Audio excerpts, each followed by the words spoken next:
નમસ્કાર વિદ્યાર્થી મિત્રો, ગયા લેક્ચરમાં આપણે ચેપ્ટર નંબર 5ની શરૂઆત કરી હતી, જ્યાં આપણે છેલ્લે એલ કોમર્સ અને જીપીએસ વિશે ભણ્યા હતા. ત્યાંથી આગળ વધતા આજે આપણે પહેલો મુદ્દો જોઈએ, સ્થાન આધારિત કેટલીક સેવાઓ. આપણા સ્થાનને અનુલક્ષીને વિવિધ કંપનીઓ કયા કયા પ્રકારની સેવાઓ આપે છે. તો નંબર 1, માહિતી અથવા નિર્દેશન સેવાઓ, અનુસંધાન સેવા, સંકટકાળ સેવા, વિજ્ઞાપન દ્વારા પ્રોત્સાહન, નકશા, નેવિગેશન. આ બધા જ આજકાલ રોજિંદા જીવનમાં વપરાતી આ બધી સેવાઓ છે. નેવિગેશન તમે સાંભળ્યું હશે, નકશા ગૂગલ મેપ તમે જોયું હશે, વિજ્ઞાપન એટલે એડવર્ટાઇઝમેન્ટ ફોનમાં, સંકટકાળ સેવાઓ એટલે ઇમરજન્સી નંબર જેમ કે 100 નંબર, 108, એમ્બ્યુલન્સ સેવા, શોધ સેવા. આ બધું સંકટકાળ સેવાઓ એટલે આ પ્રકારની સેવાઓ આપણા સ્થાનના આધારે ઉપયોગકર્તાને પૂરી પાડવામાં આવે છે. ઈ કોમર્સ અને એમ કોમર્સમાં સુરક્ષાની સમસ્યાઓ. બહુ જ ધ્યાન આપજો વિદ્યાર્થી મિત્રો, એક એક મુદ્દો આપણે વિગતેથી જોઈશું. નંબર 1, ગુપ્તતા એટલે કોન્ફિડેન્શિયાલિટી. શેની વાત થઈ રહી છે અહીંયા વિદ્યાર્થી મિત્રો? ગુપ્તતા એટલે અનધિકૃત ઉપયોગકર્તા વાંચી ન શકે તે માટે અહીં માહિતીની ગુપ્તતાનો નિર્દેશ કરવામાં આવે છે. શેની ગુપ્તતા? માહિતી. આજકાલ દુનિયામાં જો સૌથી કંઈ વધુ ઇમ્પોર્ટન્ટ હોય તો તે છે ડેટા. ડેટાની સિક્યોરિટી માટે લોકો, કંપનીઓ લાખો કરોડો રૂપિયા ખર્ચી નાખતા હોય છે. કેમ કે એનાથી એ લોકોને ઘણી વખતે મોટું આર્થિક નુકસાન આવી શકે અથવા મોટી તકલીફ ઊભી થઈ શકે. એટલે અનધિકૃત ઉપયોગકર્તા માહિતીને ન વાંચી શકે તેને ગુપ્તતા કહેવામાં આવે છે. નંબર 2, અખંડિતતા. અખંડિતતા એટલે શું? તે ખાતરી આપે છે કે પ્રસારણ એટલે એક જગ્યાથી બીજી જગ્યાએ જવું. પ્રસારણ દરમિયાન માહિતી આકસ્મિક રીતે કે દ્વેષપૂર્વક, દ્વેષ એટલે જાણી જોઈને, આકસ્મિક એટલે ભૂલથી કે જાણી જોઈને બદલવામાં આવી નથી કે તેની સાથે કોઈ ફેરફાર કરવામાં આવ્યો નથી.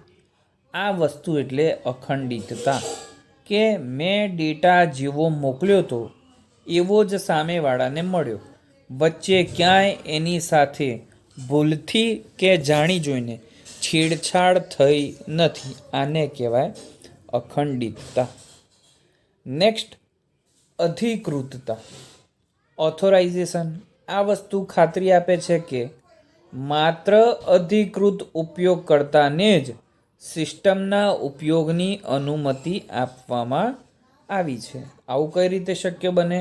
તો અધિકૃતતા મેળવવા માટે લોગિન આઈડી અને પાસવર્ડ એક માર્ગ છે.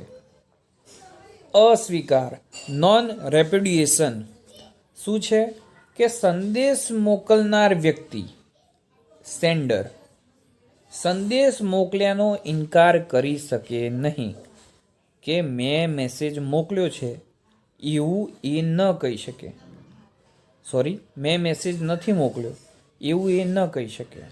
આને કહેવાય અસ્વીકાર. બરોબર, તેની અહીં ખાતરી આપવામાં આવે છે. મોકલ્યા પછી તમે એમ ના કહી શકો ભાઈ આ મેં નથી મોકલ્યું. ઇન્ટરનેટ ઉપર દરેક વસ્તુના પ્રૂફ હોય છે. બરોબર. સામાન્ય રીતે ડિજિટલ સહી, આ વસ્તુ આગળ ભણીશું. ડિજિટલ સિગ્નેચર અથવા વિશ્વસનીય ત્રાહિત પક્ષ. પૂછાશે TTPનું પૂરું નામ આપો. Trusted third party. ગુજરાતીમાં કહેવાય વિશ્વસનીય ત્રાહિત પક્ષ. આ વસ્તુને પ્રમાણિત કરે છે. બરોબર. ચલો નેક્સ્ટ, ઇન્ટરનેટ સુરક્ષાના ભય સ્થાનો, સિક્યોરિટી થ્રેટ્સ, જેનાથી લોકોને ડર લાગે છે. નંબર 1, દૂષિત કોડ એટલે કે મેલિશિયસ કોડ, જેને ઘણા વાયરસ પણ કહેતા હોય છે. પણ વાયરસ તો દૂષિત કોડનો એક પ્રકાર છે. વાયરસ સિવાય વોર્મ, ટ્રોજન હોર્સ વગેરે બીજા ઘણા એવા કોડ છે જેને સામૂહિક રીતે દૂષિત કોડ કહેવાય. દૂષિત કોડ શું કરે? આપણા કમ્પ્યુટર કે સિસ્ટમને નુકસાન પહોંચાડતા કોડને દૂષિત કોડ તરીકે ઓળખવામાં આવે છે. આપણા કમ્પ્યુટર કે સિસ્ટમને નુકસાન પહોંચાડતા કોડને શું કહેવાય? દૂષિત કોડ. દૂષિત કોડ જાતે સક્રિય બને છે અથવા ઉપયોગકર્તા કોઈ સ્થાને ક્લિક કરે અથવા તો ઈમેલનું જોડાણ ખોલે ત્યારે તે વાયરસની જેમ કાર્ય કરે છે. જાતે પણ ફેલાય, કોઈ જગ્યાએ ક્લિક કરો તોય ફેલાય, ઇન્ટરનેટ ઉપરથી ઈમેલમાંથી જોડાણ ખોલો તો પણ તે વાયરસની જેમ ફેલાય છે અથવા કાર્ય કરે છે. ફેલાઈને શું કરે? માહિતી ચોરી લે છે અથવા તો ફાઇલને નષ્ટ કરી વધુ નુકસાન પહોંચાડે છે. તો દૂષિત કોડ એ ખૂબ જ હાનિકારક છે. સ્નીફિંગ. શું છે સ્નીફિંગ? જોઈએ. સિમ્પલ એક ઉદાહરણ આપું કે એક વ્યક્તિ મોબાઈલથી અન્ય વ્યક્તિ સાથે મોબાઈલ પર વાત કરતો હોય તો ત્રીજો કોઈ વ્યક્તિ આ વાતને સાંભળે તો આને કહેવાય સ્નીફિંગ. આને શું કહેવાય? સ્નીફિંગ. સિમ્પલ વ્યાખ્યા જોઈએ. સ્નીફર એક એવો પ્રોગ્રામ છે જે ઇન્ટરનેટનો ઉપયોગ કરી કમ્પ્યુટર કે રાઉટર દ્વારા પ્રેષક એટલે મોકલનાર થી પ્રાપ્તકર્તા સુધી પ્રસારિત થતી માહિતીની નોંધ કરે છે. મોકલનારથી મેળવનાર સુધી જે માહિતી પ્રસારિત થતી હોય તેની નોંધ કરે. શેના વડે? કમ્પ્યુટર કે રાઉટર દ્વારા. આવા પ્રોગ્રામને શું કહેવામાં આવે છે? આવા પ્રોગ્રામને સ્નીફર કહેવામાં આવે છે. ઉદાહરણ તરીકે ટેલિફોન વાયરને જોડીને વાર્તાલાપની નોંધ લેવી. સ્નીફર પ્રોગ્રામ ઈમેલ સંદેશ, ઉપયોગકર્તાનું login, password, credit card number વાંચી શકે છે. આવી વિગતો એ ચોરી લે છે. નેક્સ્ટ, સેવાના અસ્વીકાર સ્વરૂપે આક્રમણ. આપણે ઘણીવાર સાંભળ્યું હશે કે એક વેબસાઇટ હેક થઈ ગઈ. કઈ રીતે ખબર પડે? તો કોઈ એક વેબસાઇટ એક સર્વિસ પ્રોવાઈડ કરતી હોય તો જ્યારે હેક થઈ ગઈ હોય ત્યારે એ સર્વિસ પ્રોવાઈડ ન કરી શકે અને તેની જગ્યાએ હેક કરનાર વ્યક્તિએ પોતાનો લોગો કે કંઈક ઓળખાણ મૂકી દીધી હોય. એનો મતલબ કે સર્વિસ પ્રોવાઈડ કરતી વેબસાઇટ જો ઉપયોગકર્તાને સર્વિસ ન પૂરી પાડી શકે તો આ પ્રકારના આક્રમણને સેવાના અસ્વીકાર સ્વરૂપે આક્રમણ કહેવામાં આવે છે. આ એવું આક્રમણ છે જેના દ્વારા મશીન કે નેટવર્ક બંધ થઈ જાય છે. તેના ઉપયોગકર્તાઓ માટે તે નિરુપયોગી બની જાય છે. હુમલાખોર ઉપયોગકર્તાના કમ્પ્યુટર અને તેના નેટવર્ક જોડાણને કે સાઇટને લક્ષ્ય બનાવી ઉપયોગકર્તાને ઈમેલ, વેબસાઇટ અને અસરગ્રસ્ત કમ્પ્યુટર પર રહેલી બેન્કિંગ કે અન્ય સેવા પૂરી પાડતા ઓનલાઈન ખાતાઓને ઉપયોગકર્તા અટકાવે છે. સેવાઓ પૂરી પાડતા અટકાવે છે. સિમ્પલ. આને કહેવાય સેવાના અસ્વીકાર સ્વરૂપે આંદોલન. અંગ્રેજીમાં આનું શોર્ટ ફોર્મ છે DSA. ઘણીવાર આનું પૂરું નામ પણ પૂછાતું હોય છે. DOS અથવા DSA પણ પૂછાય તો ડિનાયલ ઓફ સર્વિસ એટેક અથવા માત્ર ડિનાયલ ઓફ સર્વિસ. આગળ વધીએ. સાયબર જંગલિયાત. સિમ્પલ મસ્ત એક એક્ઝામ્પલ આપું કે આપણી એક વેબસાઇટ આપણે ક્યાંક જોતા હોઈએ એમેઝોન ઉપર. અહીંયા એક ફોટો હોય, અહીંયા પ્રોડક્ટનું નામ લખ્યું હોય, ફોર એક્ઝામ્પલ MI પ્રાઇમ અથવા MI9, MI10, MI11 મોબાઈલનું નામ લખ્યું હોય, અહીંયા કંપનીનું નામ હોય, અહીંયા પ્રાઇસ હોય, ડિસ્કાઉન્ટ હોય, એની સ્પેસિફિકેશન્સ હોય અને રિવ્યૂ હોય. બધી જ વિગત શેની? મોબાઈલની. નામ મોબાઈલનું, વિગતો મોબાઈલની. પણ અહીંયા ફોટો હોય સેન્ડલ કે ચપ્પલનો. શેનો? સેન્ડલ કે ચપ્પલનો. તો તમે આશ્ચર્યજનક રીતે જોતા રહેશો કે આવું કેવું? એમેઝોનમાં આવી કેવી ભૂલ થઈ ગઈ? નામ કોનું બગડશે? એમેઝોનનું. પણ આ કાર્ય કર્યું હશે કોઈ ભાંગ ફોડિયા પ્રવૃત્તિવાળા વ્યક્તિએ. જાણી જોઈને સાયબર જંગલિયાત શું છે? જાણી જોઈને હયાત વેબસાઇટ પર કરવામાં આવતી ઇલેક્ટ્રોનિક ભાંગફોડિયા પ્રવૃત્તિ. મૂળ ડેટાને પોતાના અન્ય ડેટા સાથે બદલી દેવાની પ્રક્રિયાને સાયબર જંગલિયાત કહેવામાં આવે છે. વેબસાઇટ પર કરવામાં આવતી ભાંગફોડિયા પ્રવૃત્તિ એટલે સાયબર જંગલિયાત. આક્રમણકાર વેબસાઇટની મૂળભૂત વિગતોને પોતાની વિગતો સાથે બદલી નાખે છે. આ વસ્તુ અખંડિતતાનું ઉલ્લંઘનનું ઉદાહરણ છે. ખાલી જગ્યા પૂછાશે. ખાલી જગ્યા અખંડિતતા ઉલ્લંઘનનું ઉદાહરણ છે. જવાબ આવશે સાયબર જંગલિયાત. અંગ્રેજીમાં કહેવાય સાયબર વેન્ડલિઝમ. તે મિલકતનો નાશ અથવા કોઈની તસવીર પર કરવામાં આવતા દૂષિત ફેરફારોનું ઇલેક્ટ્રોનિક સ્વરૂપ છે. આજકાલ આના ઘણા કિસ્સા માર્કેટમાં બનતા હોય છે. છેતરપિંડી સ્પૂફિંગ શું છે કે હું પોલીસમાં છું, મારા પપ્પા નેતા છે, મારા કાકા આ વિસ્તારના કોર્પોરેટર છે. આવું કહીને ઘણી વખત ઘણા લોકો પોલીસથી બચી જતા હોય છે અથવા બચવાનો પ્રયત્ન કરતા હોય છે. જ્યાં તે લોકો જે સંબંધનો પરિચય આપે છે ખરેખર એવું કંઈ જ હોતું નથી. ના એ પોતે પોલીસમાં હોય, ના એના પિતા કોઈ નેતા હોય કે ના એના કાકા કોઈ કોર્પોરેટર હોય. છતાં પણ એ ખોટી ઓળખાણનો ઉપયોગ કરીને પોતે એક મોટો વ્યક્તિ હોવાનો સ્વાંગ ભરે છે. એને કહેવાય છેતરપિંડી. છેતરપિંડી અથવા છદ્મવેશીપણું એટલે અન્ય વ્યક્તિ હોવાનો સ્વાંગ ભરવો. આવું વેબસાઇટમાં પણ થાય. ઘણી વખતે તમને એવું થાય કે કોઈ વેબસાઇટ આપણે ખોલી તો તે અધિકૃત વેબસાઇટ જ છે એવું આપણે સમજી લઈએ. બરાબર? તો હું ઘણી વખતે કોઈ એક્ઝામ્પલ આપું તો જીએસઈબી સર્ચ કરો તો જીએસઈબી લખેલી બહુ બધી વેબસાઇટો હોય. તો એમાંથી સાચી કઈ ગણવી? બહુ કન્ફ્યુઝન થાય. સરકારની વેબસાઇટ કઈ તો એક જ સાચી હોય, બાકી બધી ઓરિજિનલ હોવાનો ઢોંગ કરે છે, સ્વાંગ ભરે છે. આને કહેવાય છેતરપિંડી. બરાબર? તો આવી રીતે કોઈ વેબસાઇટ પોતાને અધિકૃત વેબસાઇટ ગણાવવાનો પ્રયત્ન કરે તો તેને છેતરપિંડી કહેવામાં આવે છે. આ તકનિકમાં હુમલાખોર ત્રાહિત વ્યક્તિ કે વેબસાઇટની ઓળખ ધારણ કરી વ્યવહાર કરે છે. એવું જ બતાવે કે હું પોતે ઓરિજિનલ છું. બરાબર? નકલી વેબસાઇટ આઈપીના સરનામાને મૂળ વેબસાઇટના આઈપી સરનામા સાથે બદલી નાખે છે. આમ ઉપયોગ કરતા નકલી વેબસાઇટ તરફ જતા રહે છે. તો આ બધા હતા ઇન્ટરનેટ ઉપર સિક્યોરિટી થ્રેટ્સ. તકલીફ હોય તો એનું સમાધાન પણ હોય. સમાધાન એટલે સુરક્ષાના ઉપાયો.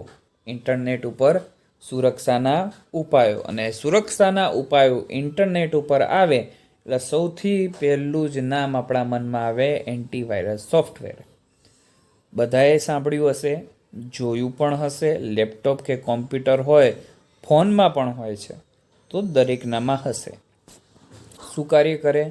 એન્ટીવાયરસ સોફ્ટવેર એ એવો કમ્પ્યુટર પ્રોગ્રામ છે જે અસરગ્રસ્ત સિસ્ટમમાં આવેલ વાયરસ, વોર્મ, ટ્રોજન હોર્સ જેવા દૂષિત કોડને શોધે છે. પહેલું કામ શોધવાનું, અટકાવે છે. બીજું કામ અટકાવવાનું, અને અટકે નહીં તો જરૂરી હોય તો દૂર કરવા માટે જરૂરી પગલાં લે છે.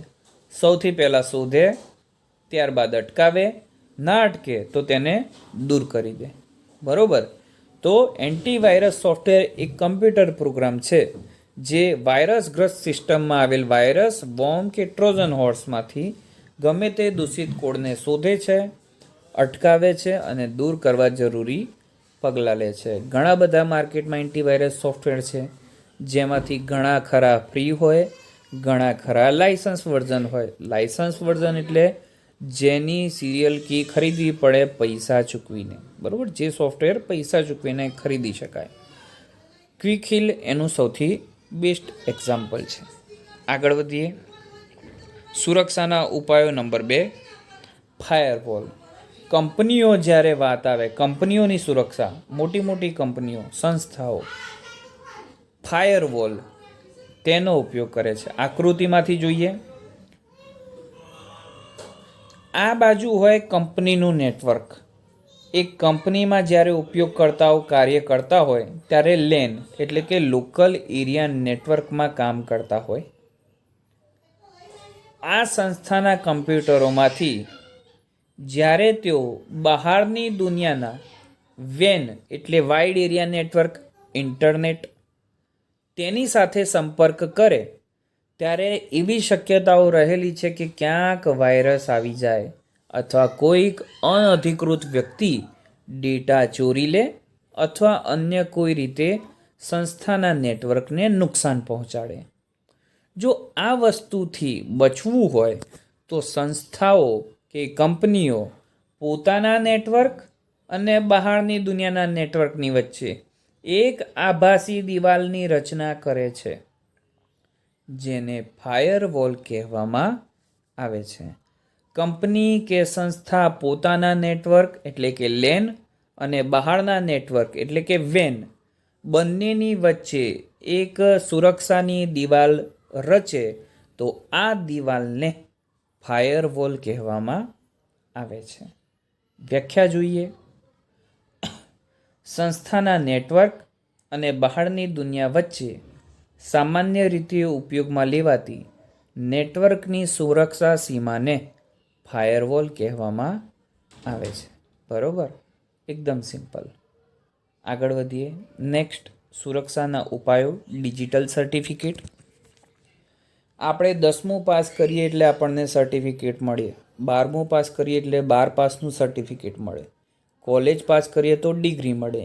એ રીતે ઇન્ટરનેટ ઉપર કોઈ વેબસાઇટ સુરક્ષિત છે કે નહીં તેનું પણ એક સર્ટિફિકેટ હોય છે, જેને ડિજિટલ સર્ટિફિકેટ કહેવાય. ઇલેક્ટ્રોનિક વ્યવહારમાં આપણી ઓળખાણ સાબિત કરવા માટે ડિજિટલ સર્ટિફિકેટ કે ડિજિટલ આઈડીનો ઉપયોગ કરવામાં આવે છે.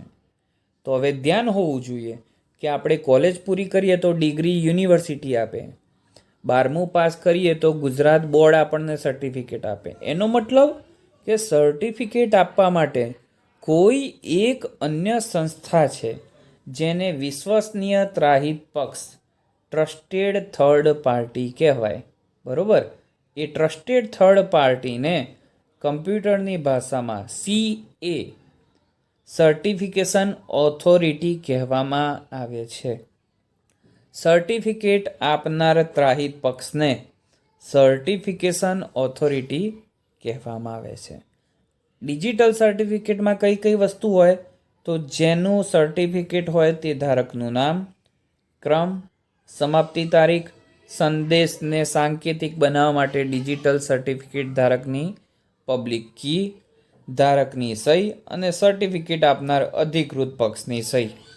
આ તમામ વિગતો ડિજિટલ સર્ટિફિકેટમાં આપવામાં આવે છે.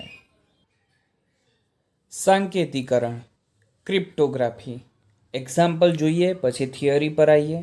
જો અહીંયા તમને દેખાતું હશે પ્લેન ટેક્સ્ટ, સાઇફર ટેક્સ્ટ.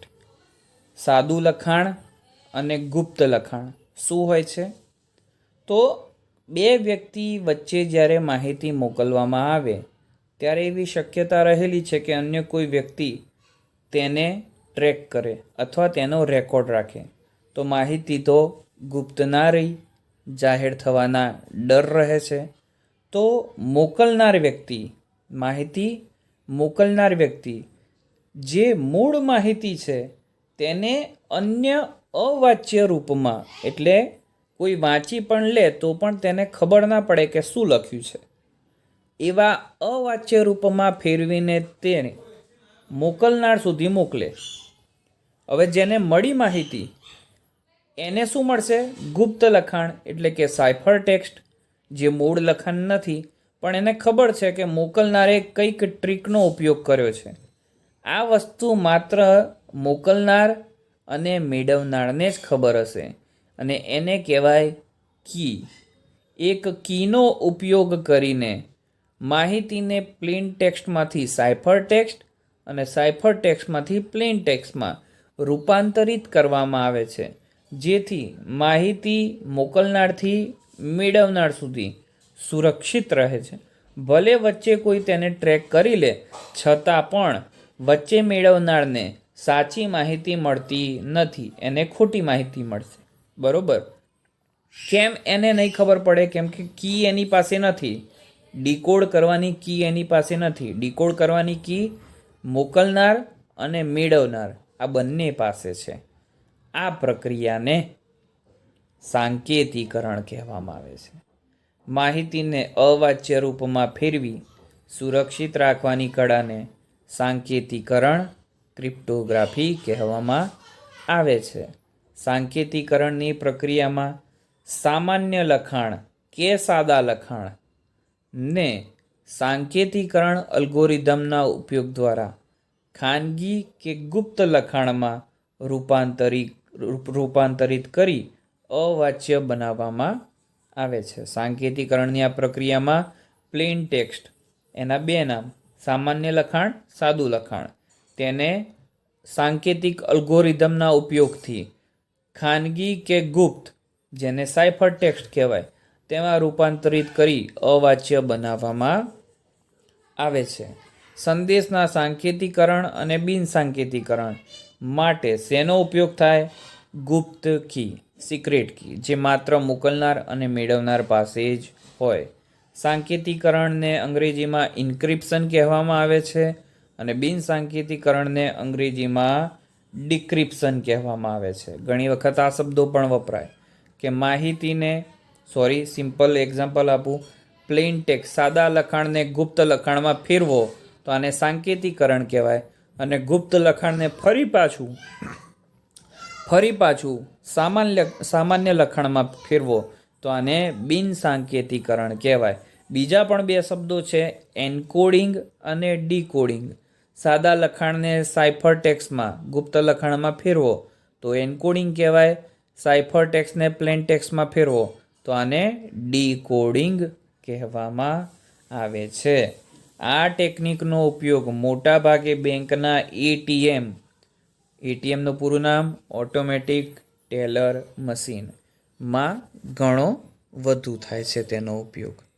આગળ વધીએ. સિક્યોર સોકેટ લેયર, પૂરું નામ પૂછાશે. એસએસએલનું પૂરું નામ આપો. સિક્યોર સોકેટ લેયર શેના માટે વપરાય? ઉપયોગકર્તા ઈચ્છે કે સાર્વજનિક નેટવર્ક પર પ્રસારિત થતી વખતે તેની વિગતો સુરક્ષિત રહે. આ માટે ઇન્ટરનેટ પરના વેબ વ્યવહારોની સુરક્ષા માટે એસએસએલ પ્રોટોકોલનો ઉપયોગ કરવામાં આવે છે. એસએસએલ, સિક્યોર સોકેટ લેયર, શું છે? પ્રોટોકોલ. શેના માટે? ઇન્ટરનેટ પરના વેબ વ્યવહારો, ઇન્ટરનેટ ઉપર તમે કોઈ પણ પ્રકારના ટ્રાન્ઝેક્શન કરો તો તેને સેફ રાખવા માટે એસએસએલ પ્રોટોકોલનો ઉપયોગ કરવામાં આવે છે. તેની રચના નેટસ્કેપ નામની કંપની દ્વારા કરવામાં આવી હતી. એસએસએલની રચના કોણે કરી? નેટસ્કેપ નામની કંપનીએ. ઘણી વખત તમે જોયું હશે, પેટીએમમાં વેરીસાઇનનો લોગો હોય છે. વેરીસાઇન ક્યાં હોય? વેબસાઇટ પૂરી થઈ જાય ત્યારે સૌથી નીચે એક વેરીસાઇન લખેલું લોગો હશે. એનો મતલબ કે આ વેબસાઇટ એસએસએલ પ્રોટોકોલથી સુરક્ષિત છે. વેબસાઇટના નામ તમે જોયા હોય તો HTTPથી શરૂ થતા હોય અથવા HTTPSથી થતા હોય. જો HTTPથી નામ શરૂ થતું હોય તો તે સુરક્ષિત નથી, વેબસાઇટ સુરક્ષિત નથી. અને જો તેનું નામ HTTPને બદલે HTTPSથી થતું હોય તો તે વેબસાઇટ સુરક્ષિત છે, કારણ કે HTTPSમાં એસનો મતલબ સિક્યોર. બરાબર? તો આ રીતે તમે તેની સુરક્ષાની જાણકારી મેળવી શકો છો. ઈ-કોમર્સ અને એમ-કોમર્સમાં કાયદાકીય પ્રશ્નો. જો ઓનલાઈન આટલા બધા વ્યવહાર થતા હોય તો એવી શક્યતા રહેલી છે કે ભાંગફોડિયા પ્રવૃત્તિના પરિણામે ઝઘડા થાય, બબાલ થાય, કેસ થાય અને એવા પ્રશ્નો ઊભા થાય. તો આ બધું ઊભું થવાનું હતું એટલે ભારત સરકારને ખબર હતી કે અમારે કંઈક એવું કરવું પડશે, તો એમને એક કાયદાકીય માળખું ઊભું કર્યું. ભારત સરકારે એક કાયદાકીય માળખું ઊભું કર્યું અને આઈટી કાયદા હેઠળ આઈટી લોઝની રચના કરી, જ્યાં આઈટીનું પૂરું નામ છે ઇન્ફોર્મેશન ટેકનોલોજી લોઝ. ભારત સરકારે આઈટી કાયદા હેઠળ આ બધા પ્રશ્નોના નિવારણ માટે આઈટી લોઝ ઇન્ફોર્મેશન ટેકનોલોજી લોઝની સ્થાપના કરી છે. નેક્સ્ટ, બૌદ્ધિક સંપત્તિની સુરક્ષા. નંબર 1, બૌદ્ધિક સંપત્તિની સુરક્ષામાં નંબર 1 સ્વાધિકાર, જેને અંગ્રેજીમાં કહેવાય કોપીરાઇટ. ઘણી બધી જગ્યાએ તમે જોયું હશે કે સર્જકના મૂળભૂત કાર્ય પર તેની અનુમતિ વિના અન્ય વ્યક્તિ અધિકાર ધરાવે કે પોતાના ઉપયોગમાં લે તેની સામે રક્ષણ આપતા અધિકારને ખાલી જગ્યા કહેવામાં આવે છે. જવાબ આવશે સ્વાધિકાર, અંગ્રેજીમાં કોપીરાઇટ. Number 2, trademark. તમે ઘણી વખતે કોઈ લોગો, કોઈ શબ્દ, નિશાની, શબ્દ સમૂહ કે ચિત્રની પાછળ TM, SM કે આરની નિશાની જોઈ હશે. આર એટલે રજિસ્ટર્ડ, TM એટલે ટ્રેડમાર્ક. બરાબર. આ એક નિર્ધારિત લોગો, ચિહ્ન, શબ્દ, નિશાની, શબ્દ સમૂહ કે ચિત્ર છે, જેનો ઉપયોગ કોઈ વ્યક્તિગત કે સંસ્થા દ્વારા કોઈ ઉત્પાદન કે સેવાને બજારના અન્ય ઉત્પાદન કે સેવાથી અલગ પાડવા માટે કરવામાં આવે છે.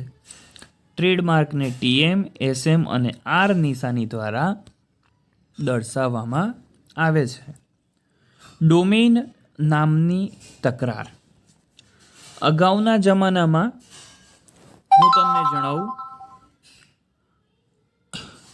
અગાઉના જમાનામાં ઇન્ટરનેટ ઉપર URL એટલે વેબસાઇટનું નામ www કરીને જે હોય એને URL કહેવાય. વેબસાઇટનું નામ વહેલા તે પહેલાંના ધોરણે વેચવામાં આવતું હતું. ધારો કે કોઈ એક વ્યક્તિએ એવું કોઈ URL ખરીદી લીધું www.reliance.com. શું? www.reliance.com. એ વખતે રિલાયન્સ એટલું ફેમસ નહોતું એવું વિચારી લઈએ.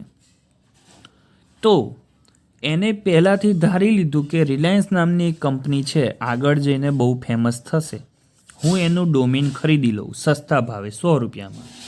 હવે જ્યારે રિલાયન્સ બહુ મોટી કંપની થઈ ગઈ, ફેમસ થઈ ગઈ, એને પોતાની વેબસાઇટ બનાવવી છે. વેબસાઇટ માટે એને URLની જરૂર પડી, વેબ એડ્રેસની. પણ એ લેવા ગયો ત્યારે ખબર પડી કે અન્ય કોઈએ પહેલાંથી લીધું છે www.reliance.com. તો હવે રિલાયન્સ શું કરશે કે ભાઈ ગમે તે થાય, મારે તો આ જ URL જોઈએ. હું તને 100ના 1 લાખ રૂપિયા આપું છું, તું મને આ URL આપી દે. આને કહેવાય ડોમેન નામની તકરાર. ઘણા આપે, ઘણા ના પણ આપે. કેમ ના આપે? એને વધુ પૈસા જોતા હોય. તો આ પ્રકારની ચીટિંગ એટલે સાયબર સ્ક્વોટિંગ. આને સાયબર સ્ક્વોટિંગ કહેવામાં આવે છે. ડોમેનના માટેની આ સ્પર્ધામાં એક અન્ય કાયદાકીય મુદ્દો છે. પહેલાંના જમાનામાં ડોમેન નામ વહેલા તે પહેલાંના ધોરણે આપવામાં આવતા હતા, પણ લોકો દ્વારા ઉપયોગમાં લેવાતા ન હોય તેવા નામની નોંધણી કરાવી લેવામાં આવતી અને પછીથી આ ડોમેન નામ કોઈક સંસ્થાને ઊંચી કિંમતે વેચી દેવામાં આવતું. આને સાયબર સ્ક્વોટિંગ તરીકે ઓળખવામાં આવે છે. બરાબર. આ પ્રકારની તકરારો પણ થતી. આગળ વધીએ. સ્ટેગનોગ્રાફી.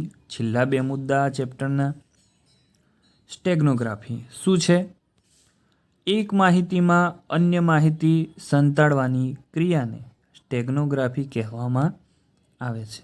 તમે ઘણીવાર જોયું હશે, હસવું આવશે, પણ આપણે પૈસા પાકીટમાં રાખીએ છીએ, પણ આપણા વાલી એટલે કે પિતા કે દાદા તમે જોયું હોય તો નાનકડી ડાયરીમાં પૈસા રાખે. દૂધની થેલીની અંદર પણ પૈસા રાખે. ઘણા પાકીટ જાય તો તો કંઈ ના જાય, કેમ કે એમાં કંઈ ના હોય, પૈસા ડાયરીમાં હોય મોટા ભાગના. તો એક માહિતીમાં અન્ય માહિતી સંતાડવાની ક્રિયાને સ્ટેગનોગ્રાફી કહેવામાં આવે છે. ડાયરીની અંદર પૈસા હોય તો કોઈને ખબર જ ના પડે કે આની અંદર પૈસા છે, એને એમ જ હોય કે પાકીટમાં હશે. તો આ રીતે આપણી માહિતીને સેફ રાખવા માટે તેને અન્ય માહિતીમાં સમતાડવામાં આવે તો તેને સ્ટેગનોગ્રાફી કહેવામાં આવે છે. છેલ્લો ટોપિક, ડિજિટલ ઓળખ ચિહ્ન, ડિજિટલ વોટરમાર્કિંગ. વોટરમાર્ક જોઈ લઈએ શું હોય. તો કોઈ પેમ્પલેટ તમે જોયું હોય કોઈ વિષયનું, તો પાછળ આ રીતે શિક્ષકનું નામ, મોબાઈલ નંબર, એડ્રેસ ગમે તે લખ્યું હોય. શેના માટે લખ્યું હોય?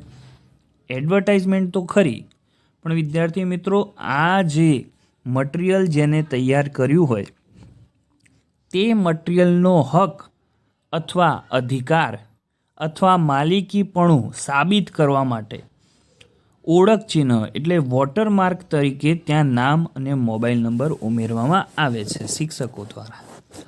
આવી જ વસ્તુ ઇન્ટરનેટ ઉપર ડિજિટલ ચિત્ર, ધ્વનિ, વિડીયો ઉમેરવામાં આવે ડિજિટલ કોડ તરીકે. શેના માટે? તો સ્વાધિકારની ઓળખ માટે, કોપીરાઇટની ઓળખ માટે કોઈ ડિજિટલ ચિત્ર, ધ્વનિ કે વિડીયો વોટરમાર્ક તરીકે ડિજિટલ રૂપે ઉમેરવામાં આવે તો તેને ડિજિટલ ઓળખ ચિહ્ન કહેવામાં આવે છે. ઘણા બધા યુટ્યુબ વિડીયોમાં તમે એવું જોયું હશે કે અહીંયા વિડીયો પ્લે થતો હોય અને અહીંયા નીચેની બાજુ કે અહીં ઉપરની બાજુ લોગો આવેલો હોય. તે લોગો શું બતાવે કે આ વિડીયો કોપીરાઇટવાળો છે, કે જેને બનાવ્યો છે તેનો જ તેના પર અધિકાર છે. તો આની સાથે આપણે અહીંયા પ્રકરણ પૂર્ણ કરીએ છીએ. આના પછી પણ એક ટૉપિક છે ઈ કોમર્સ અને એમ કોમર્સમાં ચૂકવણી, જે 30% સિલેબસમાં સંપૂર્ણ કટ થઈ ગયેલ છે. તો આ સાથે ચેપ્ટર નંબર 5 અહીં સમાપ્ત કરીએ છીએ. Thank you.